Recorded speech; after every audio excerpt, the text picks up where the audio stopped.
Hello students, Isha learning সেন্টারে তোমাদের সবাইকে স্বাগত।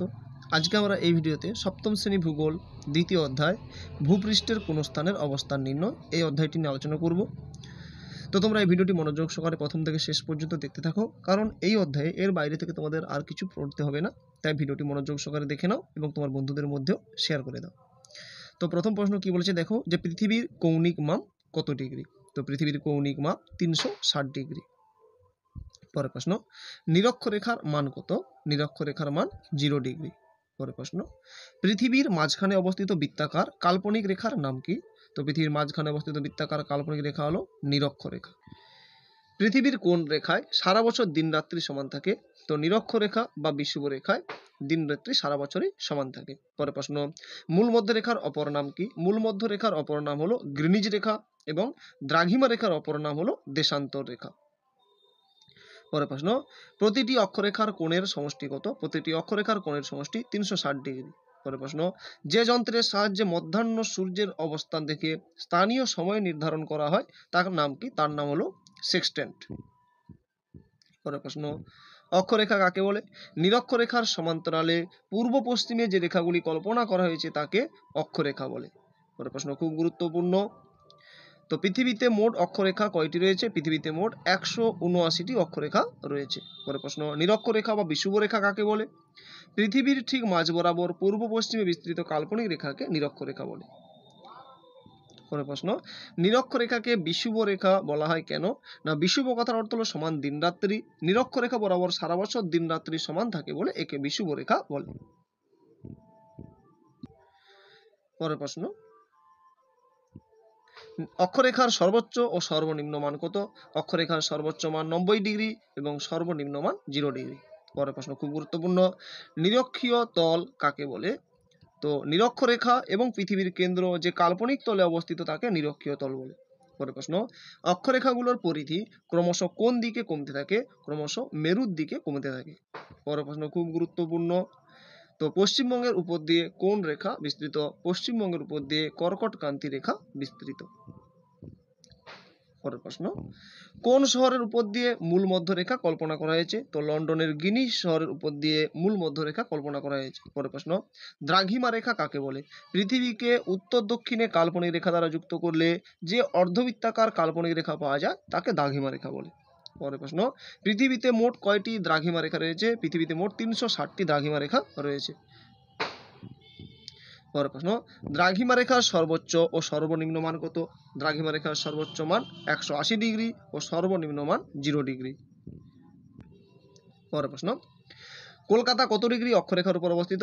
কলকাতা 22 ডিগ্রি 34 মিনিট উত্তর। এটাকে এমনভাবেও লেখা যায় 22 ডিগ্রি 34 মিনিট উত্তর, এইভাবেও লেখা যায়। পরের প্রশ্ন, ভারত নিরক্ষরেখার কোন দিকে অবস্থিত? ভারত নিরক্ষরেখার উত্তর দিকে অবস্থিত। পরের প্রশ্ন, অক্ষাংশ কাকে বলে? নিরক্ষরেখার উত্তরে বা দক্ষিণে অবস্থিত কোন স্থান পৃথিবীর কেন্দ্রীয় নিরক্ষীয় তলের সঙ্গে যে কোণ উৎপন্ন করে তাকে অক্ষাংশ বলে। পরের প্রশ্ন, কলকাতার দ্রাঘিমাংশ কত? কলকাতার দ্রাঘিমাংশ 88 ডিগ্রি 30 মিনিট পূর্ব। পরের প্রশ্ন, কলকাতার অক্ষাংশ 22 ডিগ্রি 34 মিনিট উত্তর বলতে কি বোঝো? তো কলকাতার অক্ষাংশ 22 ডিগ্রি 34 মিনিট উত্তর বলতে বোঝায় কলকাতা পৃথিবীর কেন্দ্র ও নিরক্ষীয় তলের সঙ্গে 22 ডিগ্রি 34 মিনিট কোণ উৎপন্ন করে এবং কলকাতা পৃথিবীর উত্তর অক্ষাংশে অবস্থিত। পরের প্রশ্ন, উত্তর গোলার্ধের ধ্রুব নক্ষত্র কোনটি? মোস্ট ইম্পর্টেন্ট প্রশ্ন। তো উত্তর গোলার্ধের মেরু নক্ষত্র হলো ধ্রুবতারা এবং দক্ষিণ গোলার্ধের ধ্রুব নক্ষত্র কোনটি? দক্ষিণ গোলার্ধের ধ্রুব নক্ষত্র হলো হেডেলির অক্টেন। খুব গুরুত্বপূর্ণ, এখান থেকে এই দুটি প্রশ্নের কিন্তু একটি প্রশ্ন অবশ্যই এসে থাকে। পরের প্রশ্ন, 1 ডিগ্রি দ্রাঘিমা পার্থক্য সময়ের পার্থক্য কত? 1 ডিগ্রি দ্রাঘিমার পার্থক্যের সময়ের পার্থক্য 4 মিনিট। পরের প্রশ্ন, ভারতের প্রমাণ দ্রাঘিমা কত? ভারতের প্রমাণ দ্রাঘিমা 88 ডিগ্রি 30 মিনিট পূর্ব, যা এলাহাবাদ শহরের উপর দিয়ে বিস্তৃত। পরের প্রশ্ন, আইএসটির পুরো নাম লেখো। আইএসটির পুরো নাম হলো ইন্ডিয়ান স্ট্যান্ডার্ড টাইম এবং জিএমটির পুরো নাম হলো গ্রিনউইচ মিন টাইম। খুব ভালো করে মনে রাখবে, একটি হচ্ছে ইন্ডিয়ান স্ট্যান্ডার্ড টাইম এবং অপরটি হলো গ্রিনউইচ মিন টাইম। পরের প্রশ্ন, ভারতের প্রমাণ দ্রাঘিমা কোন শহরের উপর অবস্থিত? ভারতের প্রমাণ দ্রাঘিমা এলাহাবাদ শহরের উপর অবস্থিত। পরের প্রশ্ন, গ্রিনিচের প্রমাণ সময়ের সঙ্গে ভারতের প্রমাণ সময়ের পার্থক্য কত? গ্রিনিচের প্রমাণ সময়ের সঙ্গে ভারতের প্রমাণ সময়ের পার্থক্য 5 ঘন্টা 30 মিনিট। পরের প্রশ্ন, জিপিএস এর পুরো কথাটি লেখো। জিপিএস এর পুরো কথাটি হলো গ্লোবাল পজিশনিং সিস্টেম। পরের প্রশ্ন, রয়্যাল অ্যাস্ট্রোনমিক্যাল অবজারভেটরি কোথায় অবস্থিত? এটি ইংল্যান্ডের রাজধানী লন্ডনের গ্রিনিচে অবস্থিত। পরের প্রশ্ন, ক্রোনোমিটার কি? এটি কে আবিষ্কার করেন? ক্রোনোমিটার হলো এক প্রকার ঘড়ি যা সর্বদা গ্রিনিচের সঠিক সময় নির্ধারণ করে। এটি আবিষ্কার করেন ব্রিটিশ বিজ্ঞানী জন হ্যারিসন। পরের প্রশ্ন, স্থানীয় সময় কাকে বলে? না, আকাশে সূর্যের অবস্থানের উপর ভিত্তি করে যে সময় নির্ধারণ করা হয় তাকে স্থানীয় সময় বলে। আর প্রমাণ সময় কাকে বলে? কোনো একটি দেশের রাজধানী কিংবা তার মধ্যভাগে অবস্থিত দ্রাঘিমা রেখা অনুসারে ওই দেশের সময় নির্ধারণ করার পদ্ধতিকে প্রমাণ সময় বলা হয়। তো প্রমাণ সময় বা স্থানীয় সময়ের মধ্যে কিন্তু একটি অবশ্যই পরীক্ষায় আসবে, তাই তোমরা খুব ভালো করে এটা রেডি করে রাখবে। পরের প্রশ্ন, অক্ষরেখার বৈশিষ্ট্য লেখো।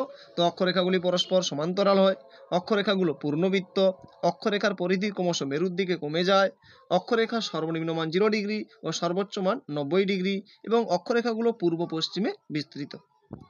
পরের প্রশ্ন, দ্রাঘিমা রেখার বৈশিষ্ট্য লেখো। তো দ্রাঘিমা রেখাগুলো উত্তর দক্ষিণে বিস্তৃত, দ্রাঘিমা রেখাগুলো অর্ধবৃত্ত, প্রত্যেকটি দ্রাঘিমা রেখা উত্তর ও দক্ষিণ মেরুর দিকে গিয়ে মিশেছে, আর দুটি দ্রাঘিমা রেখার মধ্যে দূরত্ব নিরক্ষরেখার কাছে সবচেয়ে বেশি হয়। পরের প্রশ্ন, একই দ্রাঘিমা রেখায় অবস্থিত জায়গাগুলোর স্থানীয় সময় এক হয় কেন? তো উত্তর দেখে নাও, যে 24 ঘন্টায় পৃথিবী একবার সূর্যকে পশ্চিম থেকে পূর্বে আবর্তন করে, তাই প্রতিটি দ্রাঘিমা রেখায় 24 ঘন্টায় একবার করে সূর্যের সামনে আসে। সূর্য যখন যে দ্রাঘিমা রেখার উপর অবস্থান করে তখন সেখানে লম্বভাবে কিরণ দেয় এবং সেই দ্রাঘিমার সর্বত্র মধ্যাহ্ন সূচিত হয়। এই মধ্যাহ্ন অনুসারে ওই দ্রাঘিমার স্থানীয় সময় সূচিত হয়, তাই একই দ্রাঘিমা রেখায় অবস্থিত জায়গাগুলোর স্থানীয় সময় একই হয়। এই প্রশ্নগুলো তোমাদের টেক্সট বইতে রয়েছে, কিন্তু খুব ভালো করে রেডি করবে। পরের প্রশ্ন, মূল মধ্যরেখা বরাবর হাঁটলে জলবায়ুর পরিবর্তন হয় কেন? তো উত্তরটি দেখে নাও, মূল মধ্যরেখা উত্তর দক্ষিণে বিস্তৃত এবং প্রতিটি অক্ষরেখাকে সমকোণে ছেদ করেছে। নিরক্ষরেখা থেকে দুই মেরুর দিকে সূর্য ক্রমশ তির্যকভাবে পড়ে, এর ফলে নিরক্ষরেখা থেকে দুই মেরুর দিকে উষ্ণতা ক্রমশ কমতে থাকে। তাই নিরক্ষরেখা থেকে মূল মধ্যরেখা বা অন্য যে কোনো দ্রাঘিমা বরাবর মেরু অঞ্চলের দিকে এগোতে থাকলে জলবায়ু পরিবর্তন লক্ষ্য করা যায়। অর্থাৎ সূর্যরশ্মি যখন ক্রমশ মেরুর দিকে যাচ্ছে তখন তির্যক হয়ে যাচ্ছে, এর ফলে ক্রমশ উষ্ণতা কমতে থাকে, এর ফলে জলবায়ু পরিবর্তন লক্ষ্য করা যায়। পরের প্রশ্ন, একই অক্ষরেখা বরাবর স্থানগুলোতে একই সময়ে দিন রাত্রি হয় কি? যদি না হয় তাহলে কেন? তো উত্তরটি দেখে নাও, যে একই অক্ষরেখা বরাবর স্থানগুলোতে একই সময়ে দিন ও রাত্রি হয় না, কারণ অক্ষরেখাগুলি পূর্ণবৃত্ত এবং পশ্চিম থেকে পূর্ব দিকে বেষ্টন করে রয়েছে এবং একই অক্ষরেখার উপর 180টি দ্রাঘিমা রেখা অবস্থান করেছে। সূর্যোদয় পূর্ব দিকে আগে হয় এবং পশ্চিম দিকে পরে হয় বলে একই অক্ষরেখায় পূর্ব গোলার্ধের স্থানগুলিতে সময় এগিয়ে থাকে এবং পশ্চিম গোলার্ধের স্থানগুলির সময় পিছিয়ে থাকে।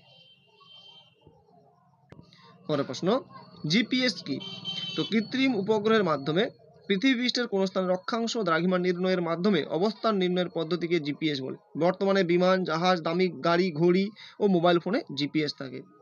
তো প্রয়োজন হলে তোমরা একটু জিপিএস এর একটি বা দুটি ব্যবহারও দেখে নেবে। পরের প্রশ্ন, অক্ষরেখা ও দ্রাঘিমা রেখার পার্থক্য লেখো।